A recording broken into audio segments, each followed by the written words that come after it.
is just a Morkite mission, so, and it's only, I literally jumped into a mission that was like 1 complexity, 1 length, just so that I could jump in and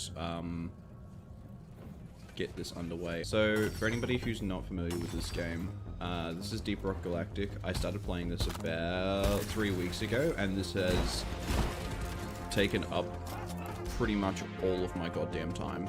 In 2 days, I went through and I played around about 22 hours worth of this game, which is probably the most that I've sat down and played a single game, like, back to back. In 2 days, 22 hours. That's nuts. That's like the most that I've played a game since... I can't even remember, really. The premise of the game is you are a dwarf in space who is sent here to mine stuff, and that's literally it. You essentially are just like sent down to the planet on different missions to go through and collect resources, kill bugs, do things like that, and then as you play the game more and more, you unlock more weapons, more mission types, more like difficulty levels, and all of that good stuff. So yeah, with these 1 complexity, 1 length missions, they are essentially like 1 linear path to get through to all of the resources that you need to collect. Currently, you can see my objectives up in the top right hand corner that I'm currently in the process of extracting Morkite and collecting Ebo nuts. These are Ebo nuts. So, we're all good. So this is M.U.L.E, M-U-L-E. I don't know what it stands for, but we call her Molly. She's cool. The game character calls her Molly, so therefore I call her Molly. And she follows us around so that we can give her all of our minerals, so that we don't have to carry them around all ourselves, basically. And she allows us to take those minerals back to home base. I also have my little drone because I'm on a solo mission. This is Bosco. He's a tiny little ninja drone that I decked out to look like a camo ninja. And he will float around and shoot at enemies that come towards me. And then I can use him to go through and do things like, I don't think he can mine the Ebo nuts. Light it up. But he can, like, if I click somewhere, he'll put a little light up and he'll go and light up the area. So if I'm like, oh, what's that over there? Okay, cool. Yeah, there's some stuff over there. Hey, Bosco, can you, this Magnite, can you just go mine that? And then he'll come over, he'll pull out his little claws and he'll mine that resource for me. He won't actually pick it up, but he'll mine it into such a state that I'm able to mine it. But he's good to have because he makes it easier for getting like out of reach minerals and things of that nature.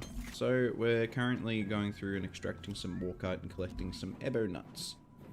I'm going to put this platform down here so that I can drop down.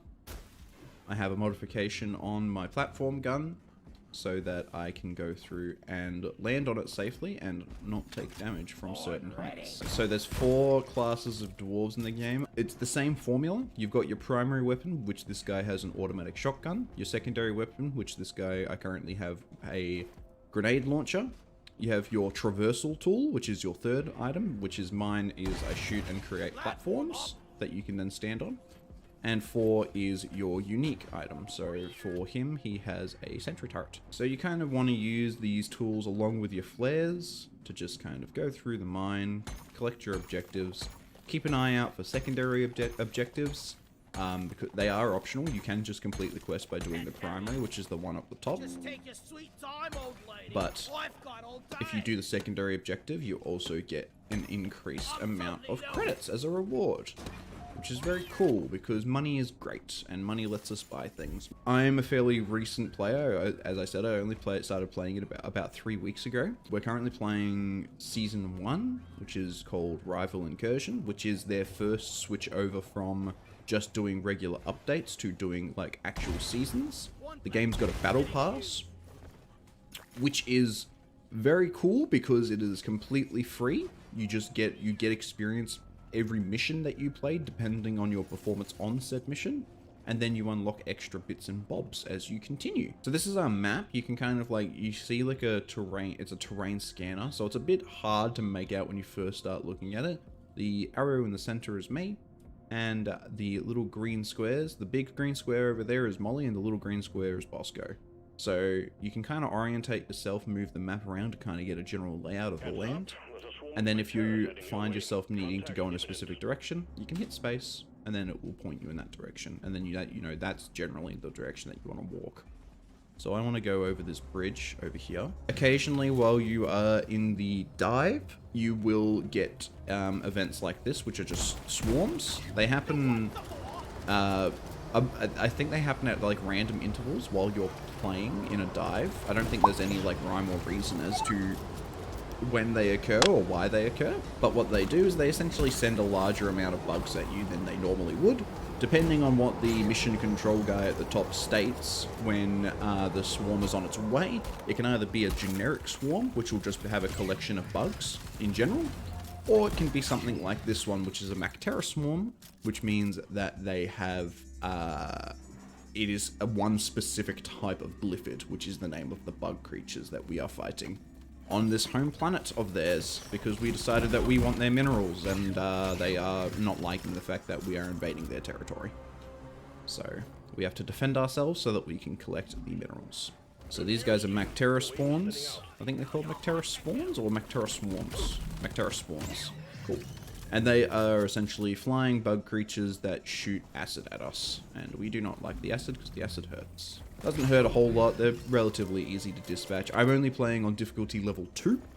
There are 5 difficulty levels as far as I'm aware. There's nothing super dangerous about this level. Now, I did see some Morkite earlier. I think it might be over there. Is that it shimmering there? No, that's just ice. Can you go further that way, please? Thank you, Bosco. No, I did see... Ah, there it is. I knew that I saw some Morkite. So I'm not going to bother getting this Morkite up here because that is going to be a pain. So I'm just going to get Bosco to mine that one out for me. I'm going to go collect this Ebo Nut. And then he will probably be finished. I'll actually collect this Ebo Nut here as well. And then once he's done with that, I'm going to get him to collect this Morkite here as well. You done? Yep, you're done. Cool. Collect this one as well, please. And we will call M.U.L.E to us. Honestly, how do you ever find anything in these maps? They are always so big. It is kind of difficult because there is very large, expansive maps, and they can be quite cavernous. Essentially, you just kind of learn whereabouts things would be. Where'd M.U.L.E go?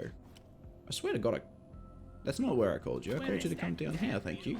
So you can hit C at any time while you're playing to call M.U.L.E, and then M.U.L.E will come for a bit of a wander down and get all up and nice and snuggly.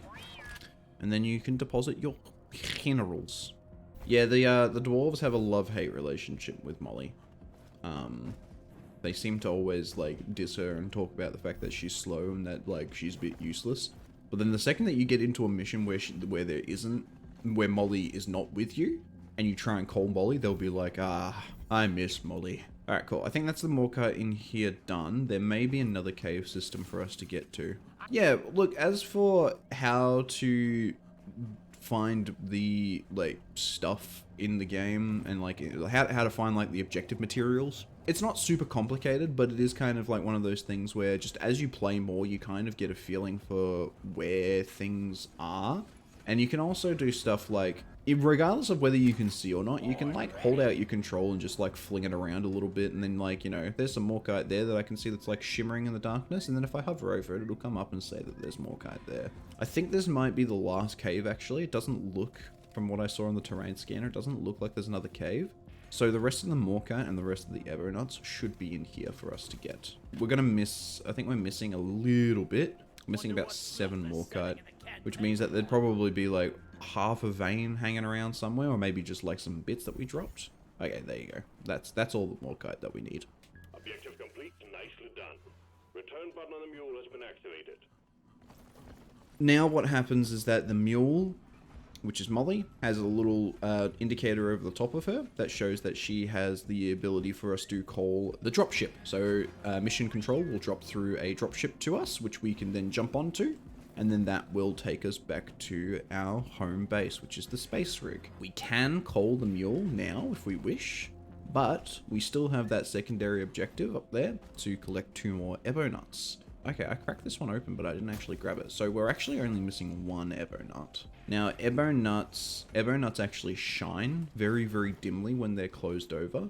So if you keep it dark, you can kind of look through the darkness and see if you can see a dim shining white light. And if you can, there's a chance that there's a Evo nut there. They are kind of hard to make out, but they are most certainly there. Now, the other option that we could potentially go through is that if we're pretty sure that there's no Evo nuts in here, I can't really see any more Evo nuts in this one. So what we might do is we might call the dropship and then follow M.U.L.E back to the dropship and then see if we can't collect another Evo nut on the way back out. Because it doesn't leave immediately, it'll collect M.U.L.E and then it will usually give us around about 5 minutes to 4 minutes or so to go through and find ourselves there. So we're actually going to call M.U.L.E here because we're going to start heading back because the swarm is here. The drop pod will get sent down. You'll usually see it coming down on your... There it is, so you can get a rough idea of how far away it is. Once the drop pod lands, M.U.L.E will start heading back towards it. You can literally jump on top of M.U.L.E and ride M.U.L.E there, and I just spotted the last Evo nut right then and there. Always the way, as soon as you call M.U.L.E to go get, to go to your drop pod, you immediately find the last objective that you need. So M.U.L.E will run and she'll leave these little green things behind her, which will have little arrows on them and indicate exactly what direction you need to go in order to get back on the ship. And they make a little noise as well, so that even if you can't see them, you can kind of hear where you need to go. And I'm fairly certain, but I don't have this confirmed, but I'm fairly certain that M.U.L.E will always take the path of least resistance and the quickest path to get back to the dropship. I have had instances where there has been a small hole of around about maybe 10 centimeters in the hole in the wall, and M.U.L.E has just phase shifted through it to get back to the dropship faster. So I have a feeling that she just takes the shortest path back to the drop pod. But so long as you follow M.U.L.E, you'll always get back on the drop pod because the drop pod will not leave without M.U.L.E. As far as I'm aware. Again, this is just me talking from my experience of about 50 hours or so of game time. I might be wrong on some accounts, but this is what I have discovered from my last couple of hours of playing. So generally, if you follow M.U.L.E, M.U.L.E will get to the drop pod, and then there'll usually be, depending on how far away the drop pod spawns, there'll usually be anywhere between 3 to 4 minutes for you to get on the drop pod as well. Only 50 hours or so. Hey man, I was looking through the Twitch category for this game yesterday while I was at work, and there are people in this game who are like player level 1,800. I've spent 50 hours on this game and I'm player level like 18, 19. Well, like 18 going on 19. To have player level like 1,000, I can only imagine that they've put like 10,000 hours into this game. So you'll always get a message from Mission Control when M.U.L.E is back in the drop pod. And he will let you know that she's there so that you can toddle the fuck off and go about your business.